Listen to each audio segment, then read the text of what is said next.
네, 안녕하십니까. 광주부동산 채널 박소장입니다. 네, 반갑습니다. 구독자 여러분들, 연휴가 꽤 길었죠. 새롭게 일에 적응하기도 굉장히 만만치 않은 것 같습니다. 너무 오래 쉬어가지고 영상 올릴 게 많은데 일단은 급한 김에 여기 좀 연락이 많이 오시더라고요. 그래서 오늘 함께 나눌 곳이 이제 계림 3구역 재개발에 대해서 알아보도록 하겠습니다. 얼마 전에 이제 사업시행 인가가 났어요. 그래서 이제 감정평가를 실시를 했는데 감정평가 결과가 나온 거죠. 그래서 그거에 대해서 질문들이 좀 많으셔가지고 좀 정리를 해봤습니다. 오늘 함께 살펴볼래요. 계림 3구역 재개발 1번 사업시행 변경 신청. 이게 왜 그러냐면은 이제 그 의무 비율 이제 조례가 광주 조례가 바뀌었죠. 그거와 관련된 내용 하나, 그리고 감정평가 이의 신청해야 될까? 생각했던 것보다 이제 감정평가가 덜 나왔는데 이의 신청을 어떻게 해야 되냐, 뭐 이런 것들에 대해서 이제 물어보시는데 이런 거하고, 그리고 예상보다 높은 조합원 분양가 이거에 대해서 어떻게 생각하는지 오늘 자료를 통해서 좀 살펴보고요. 그리고 번외로 이제 조합과 비대위 이렇게 제가 적어놨는데 계림 3구역이 그렇다는 이야기가 아니고 조합원이 모여있는 개발구역 내에서 이런 일들이 요즘에 많이 일어나고 있는 것 같습니다. 옛날에 뭐 장이 좋을 때야 뭐 이렇게 가도 저렇게 가도 뭐 다 남는 장사고 해서 뭐 이런 노이즈가 좀 이런 소음이 많이 없었는데 요즘에 어렵잖아요. 공사비도 많이 오르고 그러다 보니까는 이런 갈등들이 좀 고조가 되고 있는 느낌인데, 이런 것들은 조합원들 입장에서 어떻게 판단을 해야 되는가, 이런 것들 간단하게 살펴보는 시간 가져보도록 하겠습니다.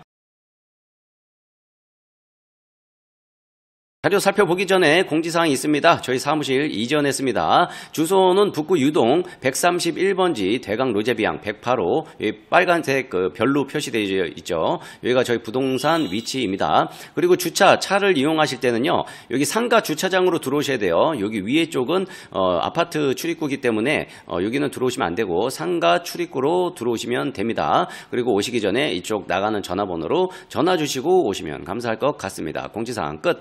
그리고 본론으로 들어가 보도록 하겠습니다. 계림 3구역 굉장히 기대되는 구역입니다. 많은 사람들이 재개발이라고 한다면은 현재 있는 상태, 지금 막 노후주택 막 쓰러져가는 집들 이런 거 있잖아요. 그런 것들만 눈에 보니까는 이게 뭐가 좋아질까 이렇게 걱정들을 많이 하시는데, 사실은 지금 재개발은 현재 보여지는, 눈에 보여지는 현상을 보고 사는 게 아니고 나중에 개발이 될 거잖아요. 개발이 아파트가 이렇게 멋있게 들어가게 된다면 이 동네가 어떻게 바뀔까를 생각하는 게 먼저겠죠. 순서겠죠. 그래서 여기 같은 경우에는 저 개인적으로 굉장히 기대가 되는 그런 구역 중에 하나다. 이렇게 만들어지면은 이 구도심이 온기가 좀 더 많이 돌지 않을까 이렇게 좀 생각이 듭니다. 어쨌든 이 구도심, 죽어가는 구도심의 재개발로 인해서 상권도 좀 많이 늘어나고 인구도 굉장히 많이 늘어나고 있습니다. 완공된 게 16,536세대, 그리고 예정이 한 13,000여 세대가 더 들어올 것으로 예정이 되어져 있습니다. 그런데 첫 번째로 살펴볼 거는 사업시행인가 변경 신청에 관한 이야기인데요.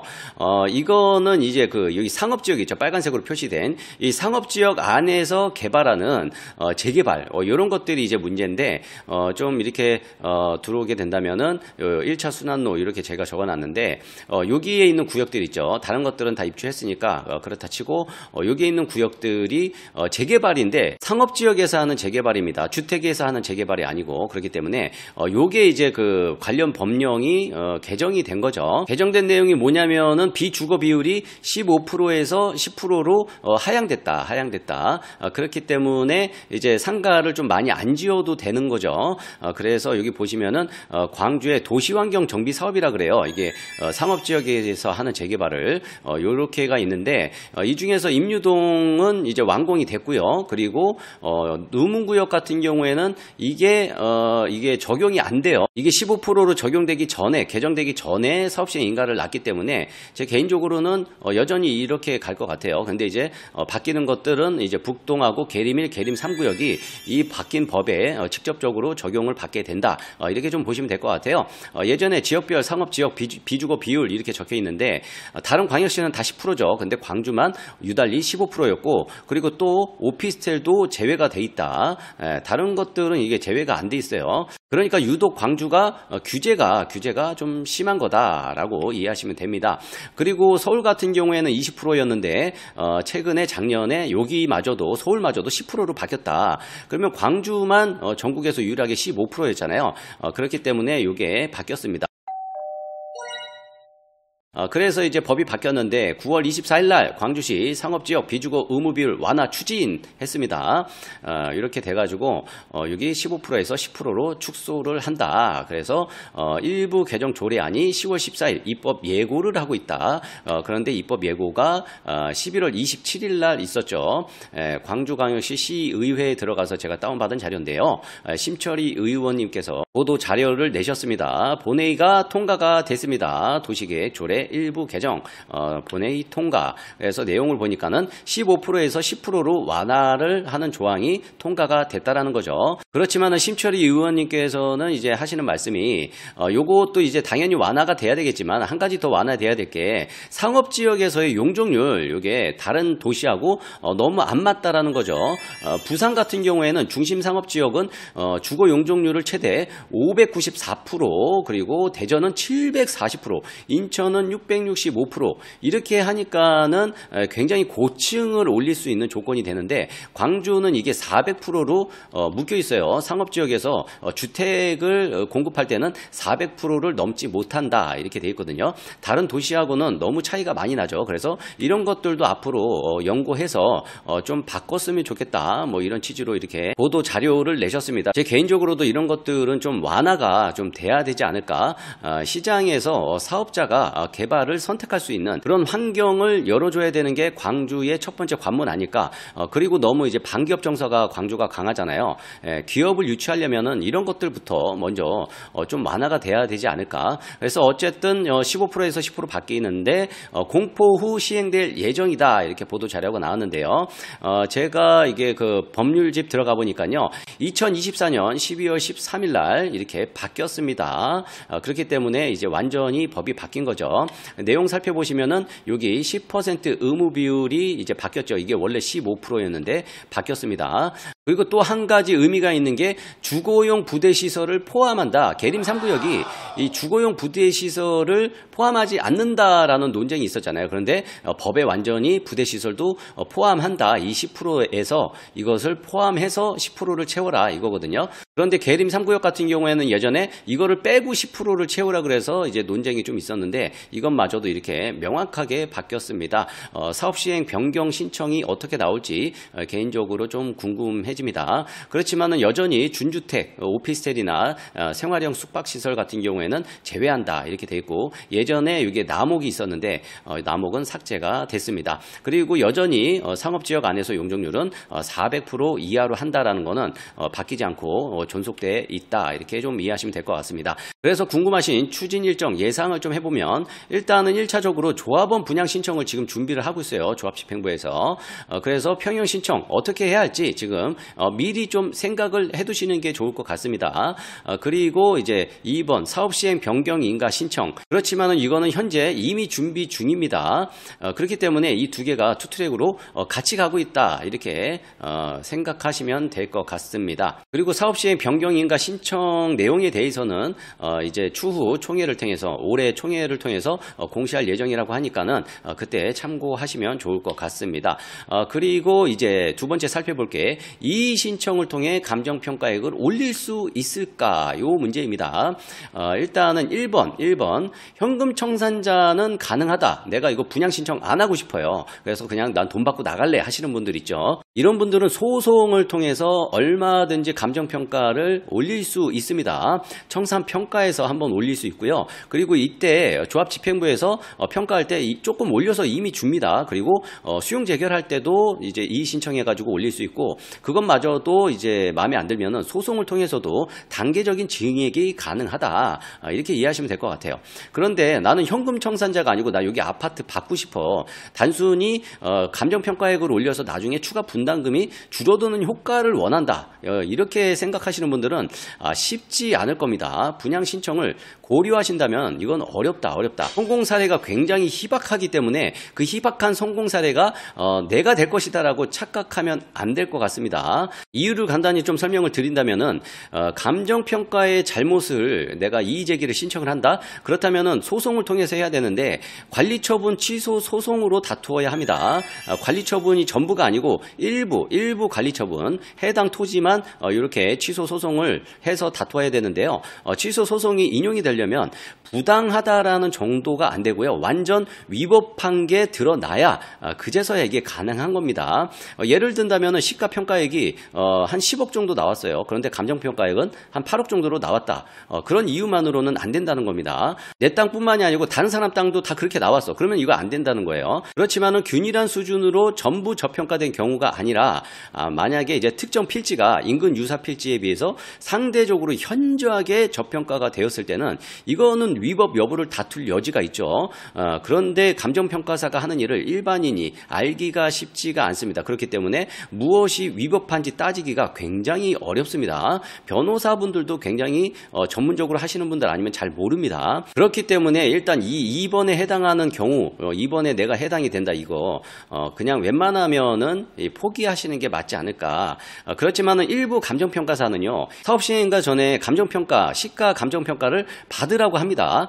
그래서 나중에 감정평가가 나왔을 때 이 시가 감정이랑 동종평가의 감정평가액이랑 차이가 나면은 이걸 반박용으로 시가 감정을 받아두라고 이렇게 조언하는 감정평가사가 있어요. 그렇지만은 이것 또한 성공하려면은 많은 변호사 비용과 시간이 필요합니다. 감정평가사 조금 더 올려보려고 하다가 배보다 배꼽이 더 큰 경우가 있고 그리고 일부 변호사분들이 이렇게 면밀한 검토도 없이 이의 신청하세요, 취소 소송을 하세요 이렇게 부추기는 경우가 있습니다. 그런 변호사분들은 굉장히 조심해야 됩니다. 그리고 만약에 이렇게 소송을 했는데 내가 만약에 졌어. 그러면 조합집행부의 변호사 비용까지 더블로 불어야 돼요. 그렇기 때문에 이런 것들 좀 조심해서 접근하시기를 바라겠습니다. 그렇지만은 주변 유사 필지 대비해서 너무 진짜 현저하게 너무 저평가돼 있다. 이런 경우에는 이의 신청을 한번 고려를 해보세요. 그렇다면은 전문 변호사를 딱 상담을 받으시고 그리고 위법 사실이 증명이 확실하게 증거가 된다. 이러면은 그때 이후에 상담을 받으셔가지고 이렇게 소송을 뭐 진행할 수도 있겠지만 그것마저도 사실 제 개인적으로는 그냥 안 하는 게 맞지 않을까. 결론은 소송은 굉장히 어렵다 이렇게 좀 이해하시면 될 것 같습니다. 대법원 판례도 제가 가져왔는데요. 이거는 관리처분은 이 종전평가의 가경평가는 조합원들 사이에 상대적 출자 비율을 정하기 위한 것이에요. 쉽게 이야기하면요, 내 땅을 감정평가를 시가대로 하는 그런 감정평가 방식이 아니라는 겁니다. 이거는 재개발 조합 사업에 대한 감정평가다 이렇게 좀 이해하시면 될 것 같아요. 대법원 판례에도 나오죠. 소유자, 개별적, 구체적 이익을 전부 만족시킬 수 없다. 다만 지위나 권리, 의무 이런 것들에 대해서 침해를 받았다면은 뭐 이거는 당연히 대응을 해야겠죠. 내가 분양신청 자격이 있는데 분양신청 안 줘. 그럼 이런 것들 대항해야겠죠. 그렇지만은 이 밖에 그 밖의 사항은 이제 그 조합집행부의 재량 행위에 해당하므로 상당한 재량이 인정이 되기 때문에 이것을 위법하다라고 판단할 수 없는 대법원 판례입니다. 따라서 토지 등 소유자 사이에 다소 불균형이 이게 뭐라고 되어 있죠? 다소 불균형이 초래된다고 하더라도 이제 현저하게 침해가 된 거 아니고 다소 불균형이 인정된다 하더라도 이것은 관리처분 계획이 위법하다고 할 수 없다. 이 소송은 관리처분 일부 취소 소송을 진행한 것 같네요. 그래서 이것을 위법하다고 할 수 없다라는 판결입니다. 하급심 판례도 있는데요. 이것도 비슷한 취지의 내용입니다. 조합원들 사이에 분양 또는 분배 기준이 되는 권리 가액을 산정하여 조합원들 사이에 상대적 출자 비율을 정하는 데 주된 목적이 있다. 다만 좀 다른 게 있죠. 공익사업을 위한 토지 취득 보상에 관한 법률, 그리고 재건축 같은 경우에는 이게 그 토지 수용이 아니고 매도 청구로 가잖아요. 매도 청구.